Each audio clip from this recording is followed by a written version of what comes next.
Hi, my name is Clarissa Gillen, and this is I'm Erin Miles. and we're going to do a book review on the power of habit, and this is for part 2, the habits of successful organizations.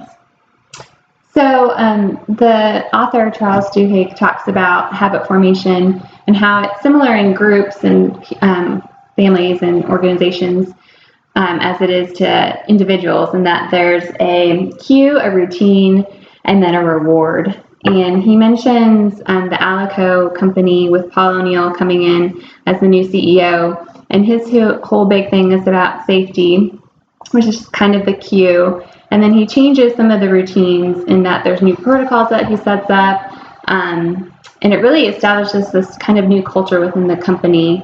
And their rewards are not just that they have accidents that are decreased, but they also have kind of this new culture where individuals feel empowered to talk to their managers.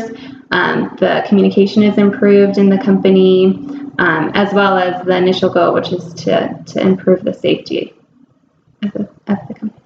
Also, that was interesting, like the effects. Like even he fired somebody, and nobody blinked an eye because that was actually part of his culture that he had created. Right, it was an expected outcome. Mm-hmm. I'd like to talk about the methods of habit changing in families.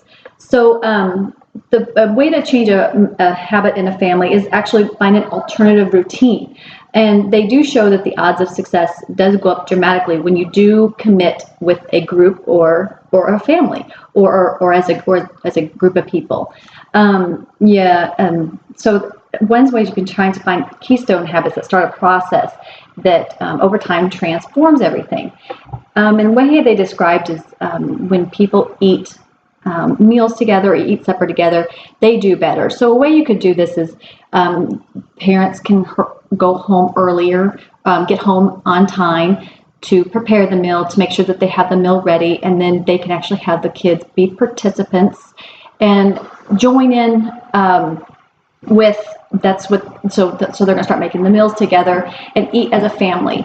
And when they are able to sit down as a family, studies are shown that these kids are actually, they do better in school, they study better, their homework skills increase, they also have better emotional control and better confidence. So kids that eat together with the families do better than those that don't. So that's a great way of making sure that that is a good motivation for change for the family. And one example of applying this concept to a real family is actually something that I just started last week, inspired by this book a little bit. I've been thinking about it for a while, but I just haven't never done it. It's a chore chart for my kids.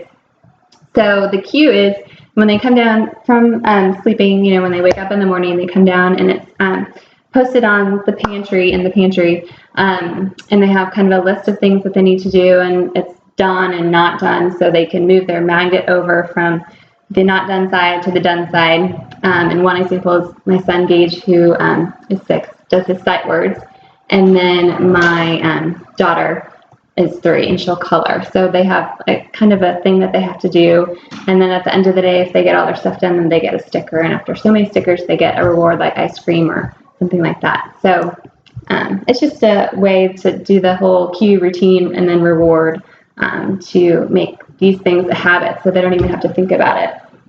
We're changing. Yeah. So thank you. Thank you.